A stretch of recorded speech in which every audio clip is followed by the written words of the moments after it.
কেমন আছো তোমরা সকলে? আশা করি তোমরা সকলে ভীষণ ভালো আছো। সম্প্রতি আমি চলে গেছিলাম কলেজ স্ট্রিটে। সেখান থেকে কিছু বই কিনে এনেছি। কি কি সেই বইগুলো তোমাদের সঙ্গে শেয়ার করি একটু। এই সমস্ত বইগুলো হচ্ছে আমার কলেজ স্ট্রিট থেকে কেনা। তোমাদের সঙ্গে একটু ভাগ করে নিই আমি কি কি বই কিনেছি। প্রথমেই চলে গেছিলাম পত্রভারতীতে। সেখান থেকে আমি কিনে এনেছি অপারেশন ব্লু উইংস। এর প্রথম খণ্ডটি আমার পড়া হয়ে গেছে, এখন এই খণ্ডটি পড়ার পালা। তারপরে পত্রভারতীর থেকে যেটা কিনেছি সেটা হলো সমরেশ মজুমদারের আগুন বেলা। এটা কিন্তু আমি সদ্য পড়া শুরু করেছি।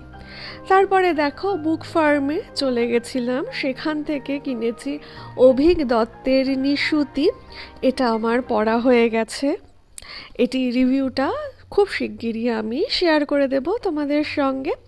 পরবর্তী যে বই আমি কিনেছি সেটা হচ্ছে অভিযান ক্যাফের থেকে কিনেছিলাম পদ্মজা। পদ্মজার প্রথম খণ্ডটি আমি কিনেছিলাম অভিযান ক্যাফের থেকে। আরেকটি কথা বলতে আমি ভুলে গেছি, আমি বুক ফার্ম থেকে আরও একটি বই কিনেছিলাম।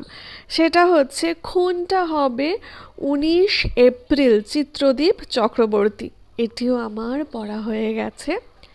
আর তারপরে যেটি হলো পদ্মজার প্রথম খণ্ডটি পড়ার পর দ্বিতীয় খণ্ডটি কিন্তু আমি কলেজ স্ট্রিট থেকে গিয়ে আর কিনিনি। সেটি আমি কিনে এনেছিলাম ব্যারাকপুর থেকে। আমি পদ্মজা, এটি ব্যারাকপুর থেকে কেনা। এই সমস্ত বই আমার কেনা হয়ে গেছে।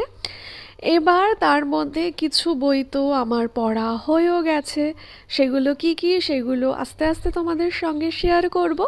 তোমরা সকলে ভীষণ ভালো থেকো, সঙ্গে থেকো। আসি।